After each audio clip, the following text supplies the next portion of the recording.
ہمارے یہاں تو آج کل یہ چیزیں بہت آسان ہو گئی نا، پیر صاحب بننا، وہ صرف پھونک مارنے کے لیے پیر ہے۔ ابھی میں نے علامہ صاحب کو بھی بتایا کہ رمضان شریف میں ختم قرآن ہوتا ہے، الحمدللہ میں تراویح پڑھاتا ہوں، الحمدللہ اللہ پاک مجھے مرتے دم تک توفیق دے۔ ہاں یہ تو سعادت کی بات ہے۔ تراویح پڑھانے کے بعد فارغ ہوتا ہوں تو درس قرآن دیتے ہیں، درس قرآن کے بعد پھر پتہ چلا کہ جناب یہاں پہ 10 روزہ ختم قرآن ہے، 8 روزہ ختم قرآن ہوتا ہے۔ اور اللہ ہمارے ملک کو بھی سلامت رکھے کہ رمضان میں جتنا قرآن ہمارے ملک میں پڑھا جاتا ہے پوری دنیا میں نہیں پڑھا جاتا۔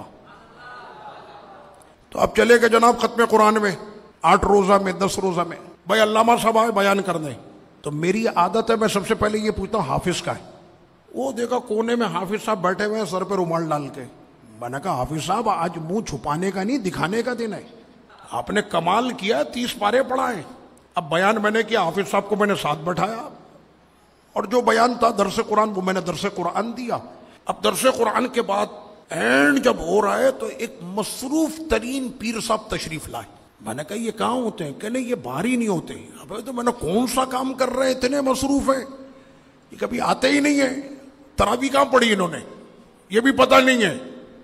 کہنا دعا یہ کرائیں گے، میں نے پیچھے کرے اس کو، میں نے کہا جو چھو چھو کر رہا ہوتا ہے بیٹھ کے تم کو اتنا یقین ہے کہ یہ دعا کرائے گا تو قبول ہوگی، اور تمہاری عقلیں ماری گئی ہیں۔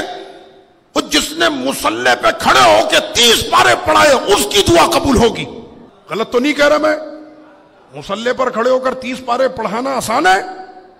جس کو قرآن مجید بھی پڑھنا نہیں آتا، جس کو میں نے آج تک دیکھا ہی نہیں قرآن پڑھتے ہوئے، وہ جناب چیمپئن آ رہا ہے دعا یہ کرائے گا۔